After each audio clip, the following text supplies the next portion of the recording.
The fact that the show is still around is kinda a miracle, depending on how you look at it. I mean, it's such an important part of many of our childhoods. Definitely mine, and the kid in me wants to see it flourish and expand even more. But should it? Now, in its 15th season, it's still going, and the show has expanded into 2 spin-offs. This fresh content offers a new generation of fans access to the beloved characters, complemented by plush toys and merchandise that keep the spirit of Bikini Bottom alive. So it's safe to say that SpongeBob isn't dead yet, right? Right? The first episode of SpongeBob SquarePants aired more than 25 years ago, and it certainly changed with the times, whether for the good or the bad. A quarter of a century is a long time, and more than enough time to trick an entire new generation.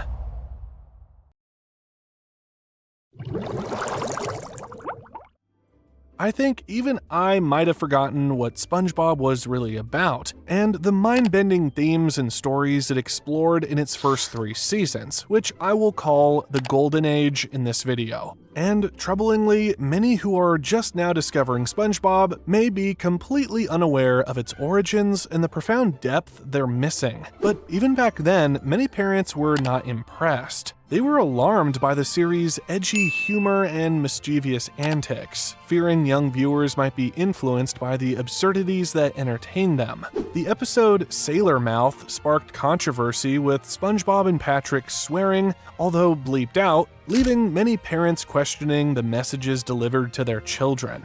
As debates about the show's appropriateness unfolded, concerns grew. In a world filled with laughter, what hidden lessons might be slipping into impressionable minds? Let's have a closer look at the Golden Age and decide for ourselves.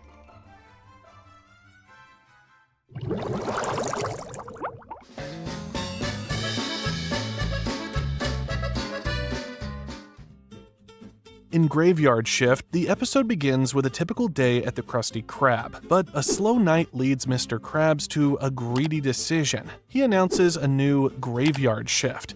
Squidward and SpongeBob are left alone, tasked with running the restaurant through the eerie hours of the night. As shadows deepen, Squidward, bored and annoyed, decides to entertain himself by inventing a terrifying tale, the hash-slinging slasher, a vengeful former employee who lurks in the darkness, seeking revenge for an accidental demise in a grisly workplace incident. I remember at the time I watched this, it felt very similar to urban legends we used to tell ourselves as kids. I felt I could somehow relate. As he tells the story, Squidward relishes each sinister detail, from flickering lights to ghostly apparitions, as SpongeBob's excitement shifts to abject terror. But soon, the horror story's eerie elements begin manifesting in real life. Lights start to flicker, a phone rings without a voice on the other end, and a haunting figure appears outside the window. SpongeBob's panic grows as Squidward, who initially laughed off his own prank, begins doubting whether the slasher might actually be real. The tension escalates as the mysterious figure inches closer, heightening the suspense. When the figure enters the light, however, he turns out to be just an ordinary person holding a spatula in a fully intact hand, which had been covered by his sleeve. He asks for a job application and reveals that he was the one who called earlier but hung up before speaking because he was nervous. But what about the flickering lights? A sudden inexplicable appearance by Count Orlok,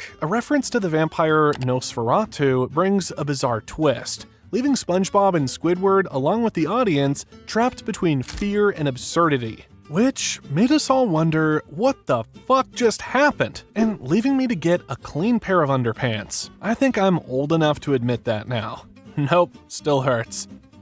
This episode is almost the exact opposite of what SpongeBob has become. Rarely do we still see themes of suspense, dark humor, and surreal horror in the spin-offs, and even the later movies. But this is just one of the early SpongeBob episodes that lives rent-free in my brain.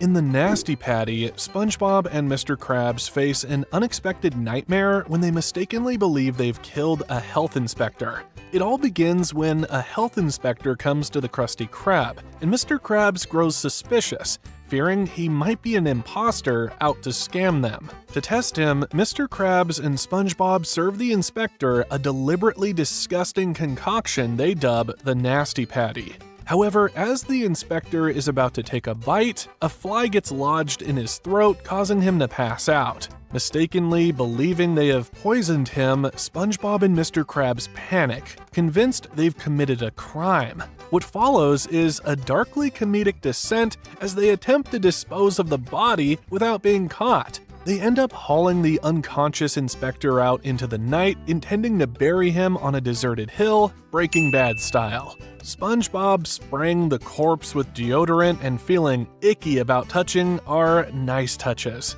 As they dig, their paranoia escalates, and the episode leans heavily into horror-themed gags, dark visuals, tense moments, and slapstick horror elements. Their already rattled nerves are pushed to the edge when two officers show up, creating a tense standoff as SpongeBob and Mr. Krabs try to act natural with the body hidden nearby. Ultimately, the episode takes a humorous twist when it's revealed that the inspector is still alive, simply knocked out from the fly. This revelation punctuates the episode's ironic edge, highlighting the absurd lengths the two went to due to a misunderstanding. So what's the moral of the story here, except that the desert is probably the best place to bury a body? I would say it's owning up to one's actions as early as possible before things escalate, but that is up to your own interpretation. This next episode took things a step further.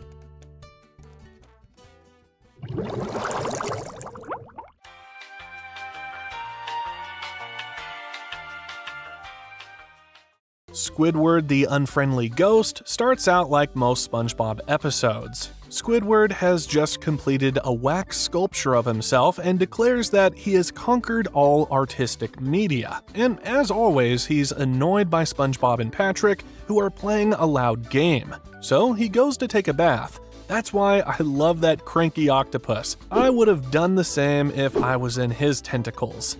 So anyway, SpongeBob and Patrick begin playing catch with a shell, but it flies into Squidward's house and knocks over the wax sculpture. The two think they have injured Squidward, and after several attempts to resuscitate him, they believe that Squidward has perished, which for one of the few times is actually a compliment for Squidward's artistic endeavors. The fact that SpongeBob and Patrick couldn't see the difference. After his bath, Squidward dramatically emerges from the bathroom in a rush of steam, wearing talcum powder and a white bathrobe. SpongeBob and Patrick believe that they are seeing Squidward's ghost and, hoping to evade his wrath, promise to obey his every command. Rather than telling them the truth, Squidward plays along in order to have them pamper him and do chores for him. Once again, this octopus is me. But when they clean one of Squidward's rooms, SpongeBob and Patrick come across a comic book that details the story of the Flying Dutchman. According to the story, the Dutchman haunts the ocean because his corpse was used for a window display in a store instead of being put to rest. That is frickin' creepy if you think about it too long, which I just did, and now I'm wondering if my mom ever knew what I was watching while she fed me OJ and PB&Js. Probably not. Seeing a similarity between the Dutchman's story and Squidward, the two friends decide that they should put Squidward to rest. Despite Squidward's objections, SpongeBob and Patrick arrange for his burial and invite others to mourn him. Here we have that same horrifying theme again, of burying someone alive. How whack is that? I love it. But here comes the most terrifying part, I think.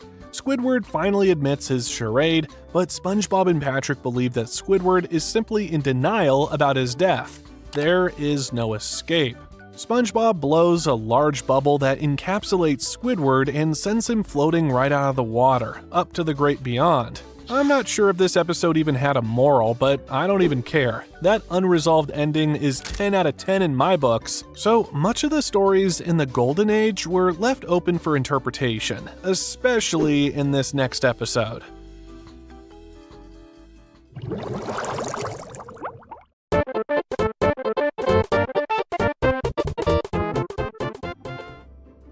It's Employee Brotherhood Day at the Krusty Krab, a day on which all employees must exchange gifts that they made themselves. For his gift to Squidward, SpongeBob presents him with a sweater made out of his own eyelashes. Thank you. I hate it. When Squidward scoffs at this heartfelt gift, SpongeBob begins to cry copiously, eventually handing Squidward a sweater made from his own tears. Squidward, frustrated with crafting a gift, stumbles upon pirates selling suspicious pies.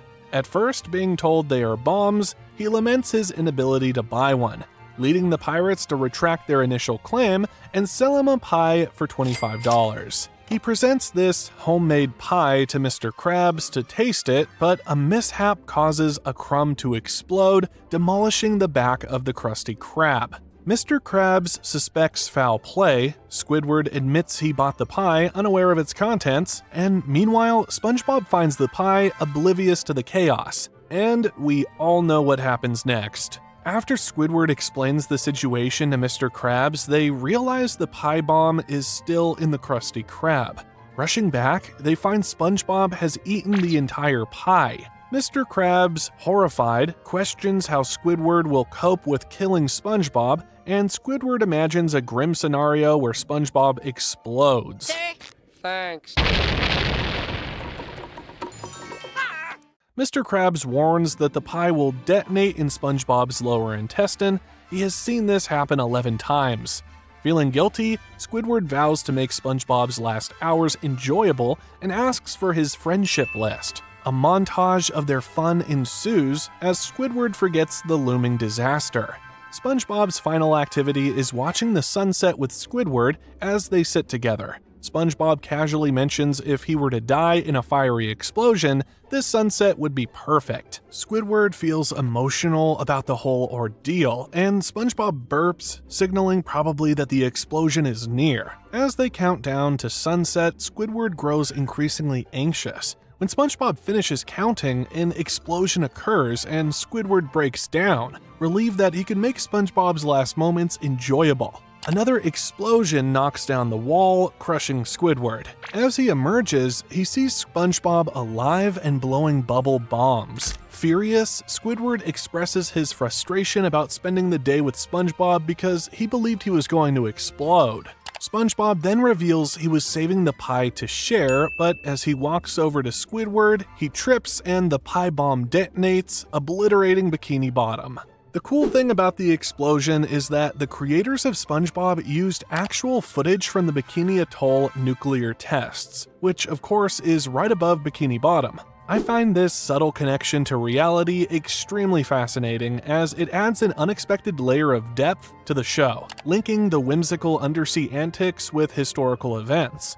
Of course, as kids, we had no idea what this meant, but we could feel that connection of the show to something larger and more tangible. Do I sound crazy when I say the show in its golden age was like an extension of reality, rather than just flickering images on a screen? I don't care, that's how it felt to me. I'm not gonna sugarcoat this. Sometimes I do think the show might have gone too far for its target audience of ages 6 to 11, because they tapped into some real fears, things that I had actual nightmares about.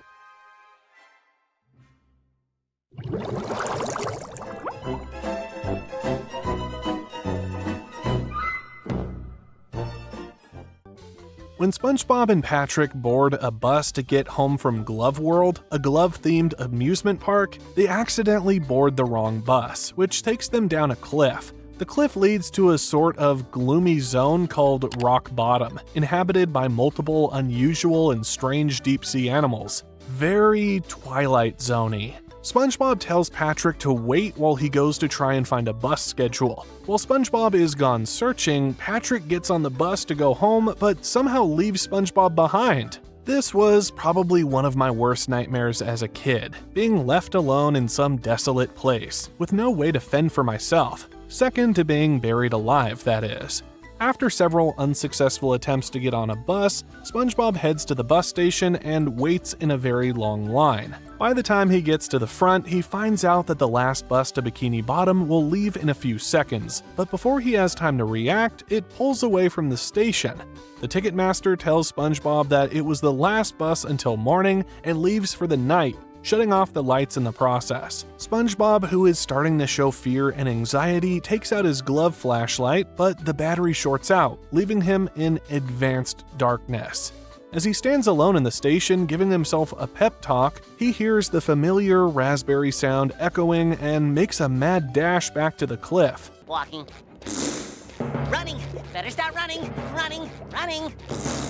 The raspberry sound is getting closer, and SpongeBob cowers in fear, yelling out a weak threat.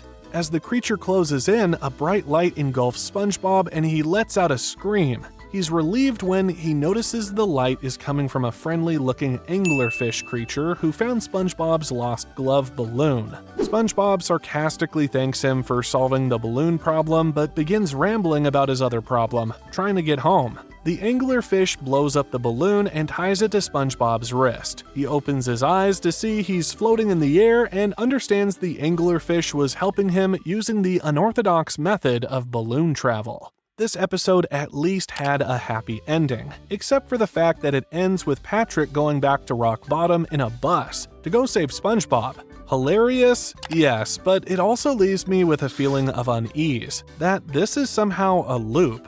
If Patrick gets stuck the same way SpongeBob did, will SpongeBob go and save him the next day? And what about the day after that?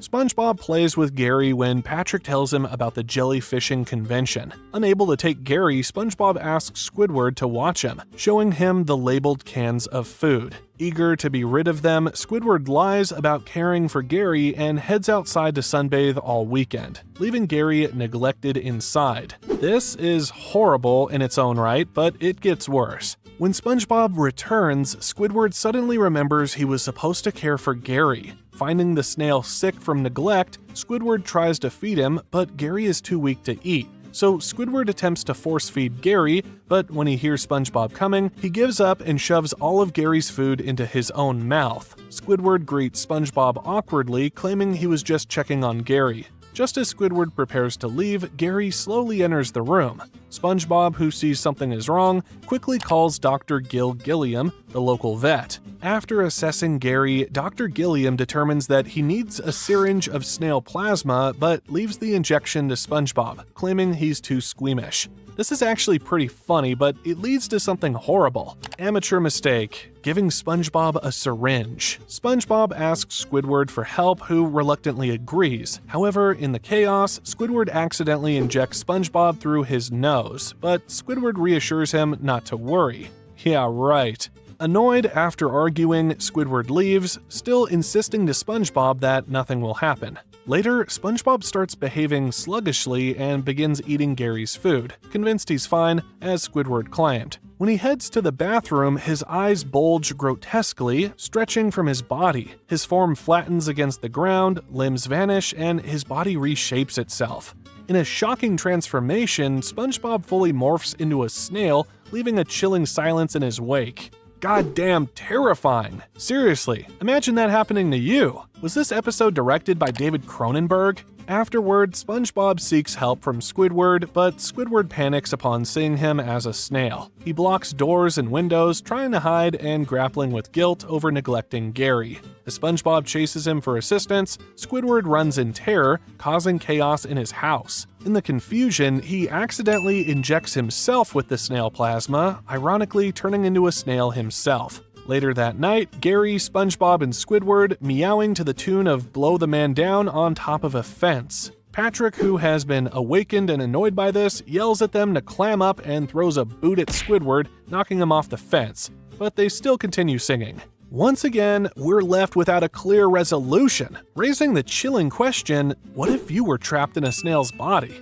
This episode exemplifies classic Golden Age SpongeBob, challenging young viewers to think critically rather than spoon-feeding them answers. Like many episodes, it straddles the line between humor and horror. Without the comedic elements, it could easily fit into the horror genre. But what I really love about the first 3 seasons of SpongeBob is that it didn't just push morals or lessons down our throats, which they easily could have done by wrapping up the episode with neat moral bows. Instead, each episode left us with philosophical questions, even if it was more subconsciously than explicitly stated.